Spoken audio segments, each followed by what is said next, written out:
Alright, greetings and salutations. My name is Comic Fire, and welcome back for more Shin Megami Tensei Digital Devil Saga.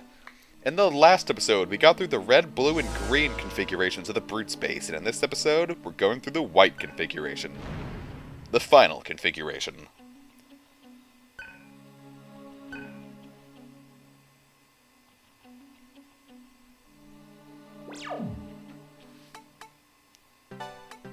So let's get set up for what's probably going to be the boss of this dungeon.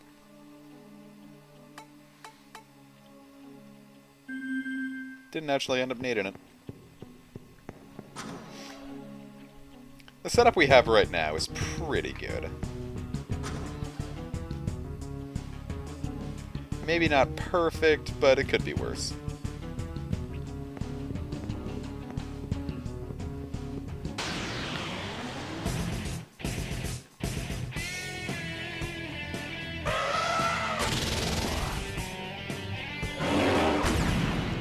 You know, I see power charge on any sort of random encounter, and I panic.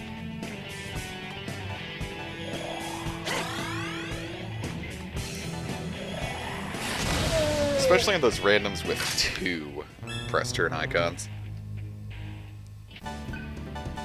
Sort of like those Trailsbeggers from Velgers, or I still can't pronounce that. Should probably Google it. This demon scares me. It's only got one icon, yeah, but just the fact that it has Mamuto on is terrifying. No instant death spells for me, please.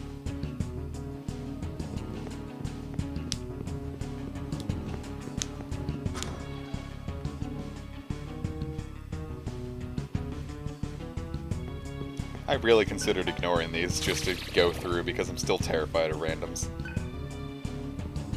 Well, terrified isn't the right word, I'm annoyed by randoms. I understand it was the convention of the era, but... you know, especially after Shin Megami Tensei 4, being able to avoid random encounters. And again, they weren't random, just avoided tiny encounters. Now, I saw this and got scared because I instantly assumed Gale was going to get Zeodyne. Fortunately, they mostly always did their attacks, so we can Mazatma to our attacks.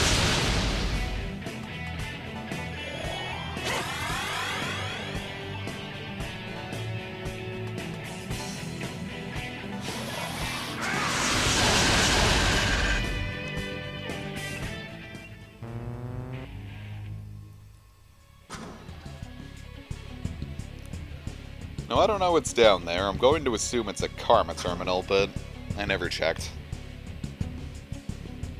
Like I said, didn't want to deal with more randoms. And I said no here because I missed what it said here. Cutscene time.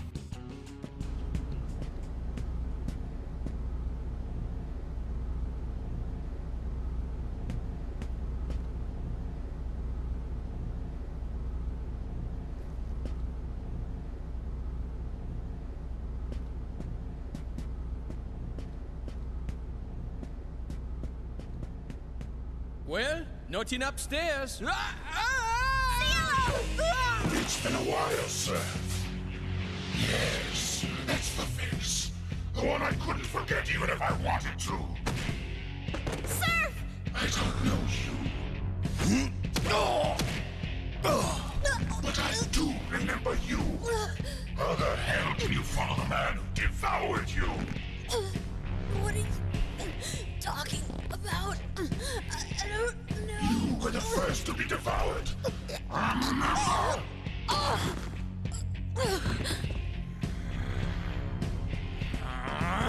And you, I feel sorry for you. How many times must you die for this woman? What? Do not underestimate my power.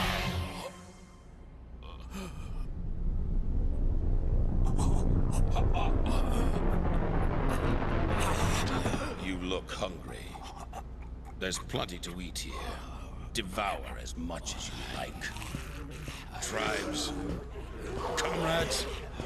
I'm sick of all that bullshit. I'll make you recall the sins you have forgotten. Stop it! I won't allow that.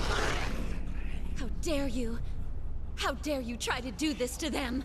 I won't let you hurt my friends! Huh. You won't allow it? As if you have any right. To hell with you all! I've had enough of this godforsaken dump! I'll kill your precious leader, and finally get out of this hellhole!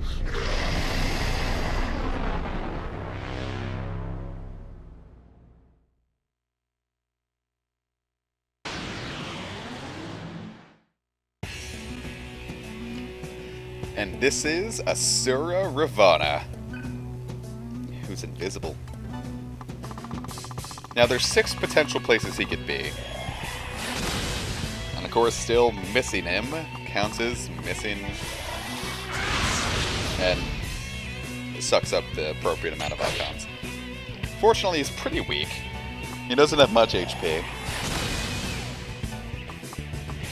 I don't think you can use like let's say with Gale, if I could use Mizanma and expect to be okay.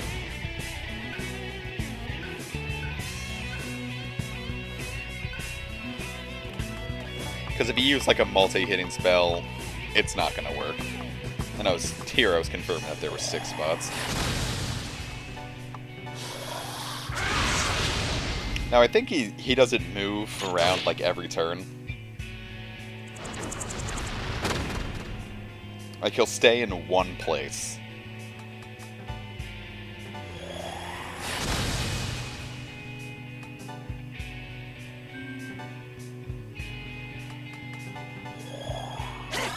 Which fortunately makes him very easy to fight.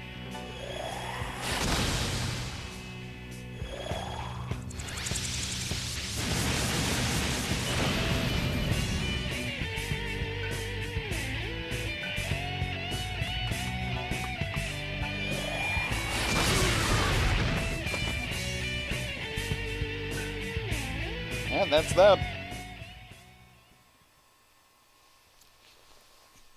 Do not underestimate me.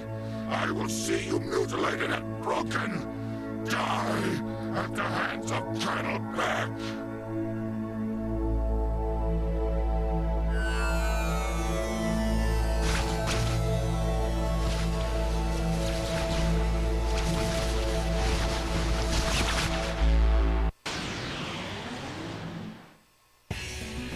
Now's when the real fight begins. And now he's a very scary foe, even though he looks kind of silly. He has no weaknesses, but I highly recommend putting up a Force Repel shield. Or a Force Drain shield, if you'd like.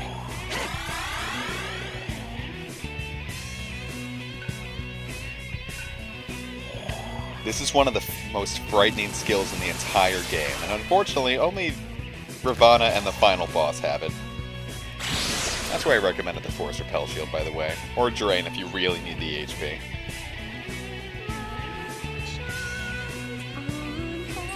Hunger Wave will inflict the Mad status upon your party members. It can inflict as many as... I don't know if it can totally ignore all your party members at once, but can inflict as little as 1 or as many as all at once. There is no cure for it. Except for at the beginning of every turn, Sarah will randomly pick a teammate and get rid of the status for them.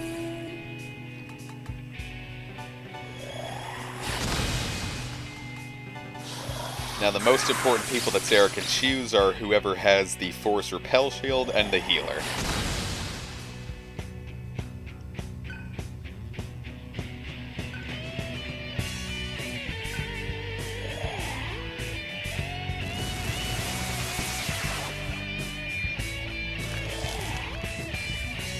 But as long as you have a Force Repel shield up, he can kill himself pretty well with Infinite Wind.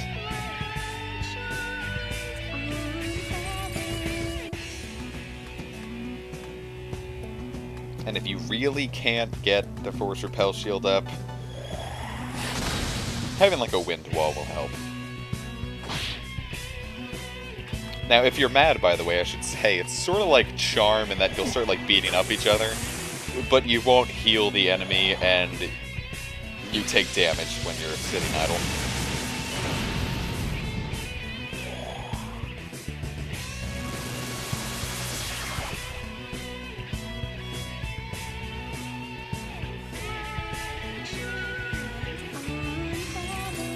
Now, I should say that there is one other cure for the mad status.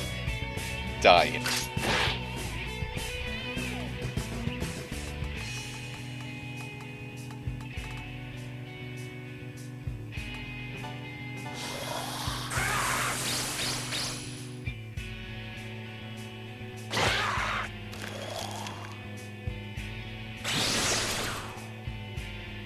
You see, Ravana does a really good job of killing himself.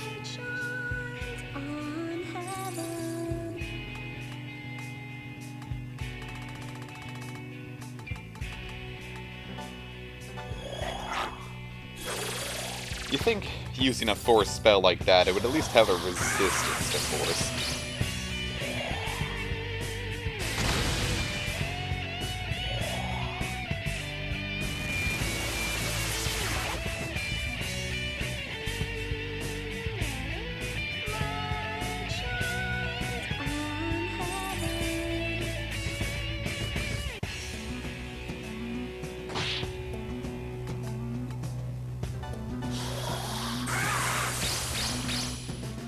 Ravana can be very dangerous, especially if you don't have the Force Repel shield. The Force Drain doesn't really absorb as much HP as you'd think it would do. Like, it heals like, I think it was like double digits, honestly. And not like high double digits, I mean like 50. Then again, he was a lot less... He's a lot more force heavy in this fight than the first time I fought him. Like before, he would spam like Megadola, Hunger Wave all the time. Even though he really is pretty hunger happy in this fight.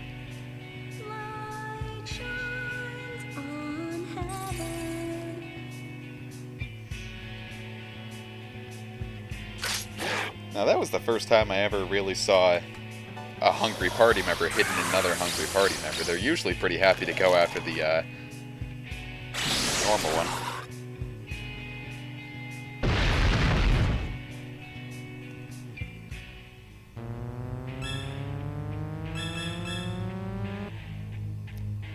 And now we have all the dying spells.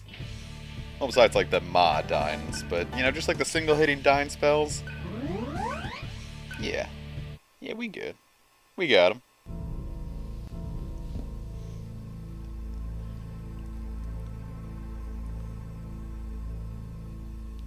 Varin, what did you mean I was devoured? Don't call me by that name. I am a colonel. I am Colonel Beck. You seem to know about Surf. Why is it that you know about everyone except me?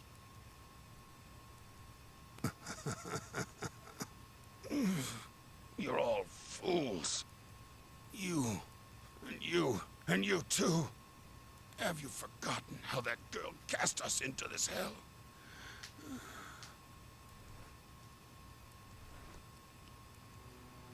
Let me remind you then.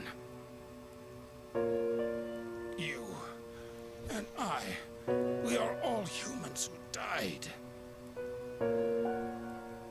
In the same Nirvana. You're all desperate to reach. That can't be. We died?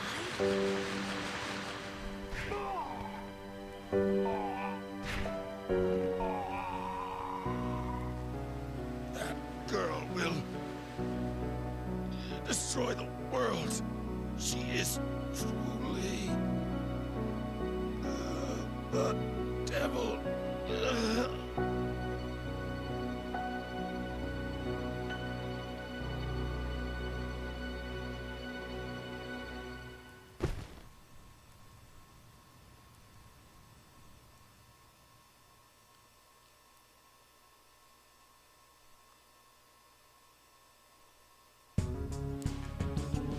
Well,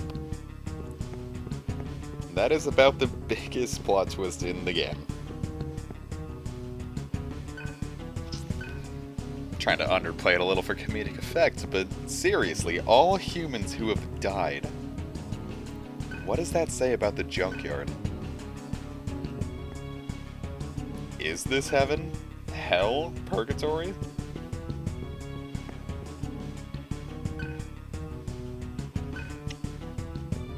That does raise an excellent point. What's up with Gale?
You?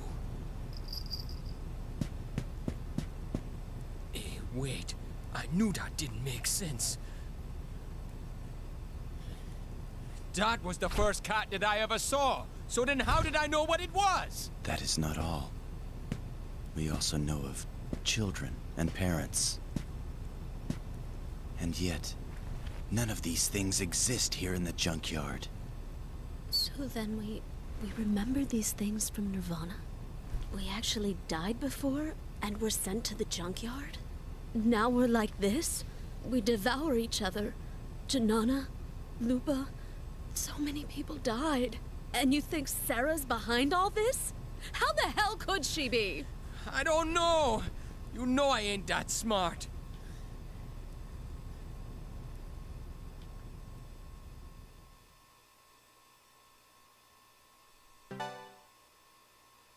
Huh?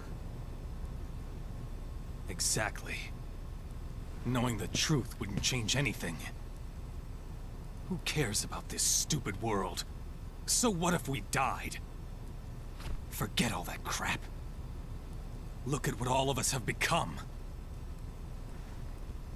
We're comrades. Then there's nothing to debate. Well, I mean that, you can't be a comrade alone. That's ridiculous. Comments? Scale of 1 to 10, I give it a 3. But all in all, I'd have to say that it's still pretty good for a hot-headed jerk, ja? Maybe if you spoke up a bit more. What the? Derain just stopped.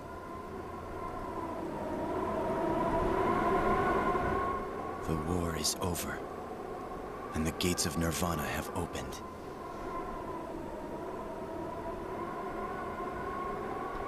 Sarah will be there.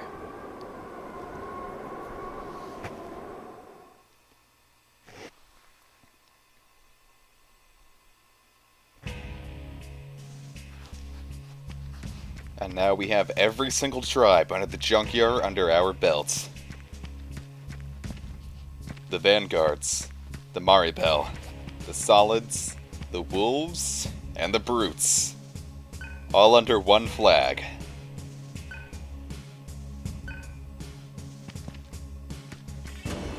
We wanted to head to Nirvana so badly, but it sounds like the heaven we saw is just another hell. But it's not like we can just chill out here forever, right?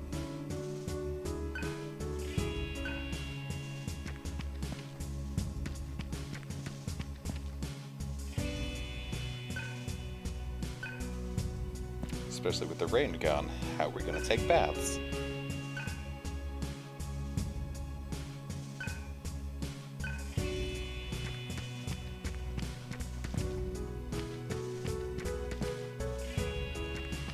Well, this was me trying to figure out how to get out and ignoring that giant gate.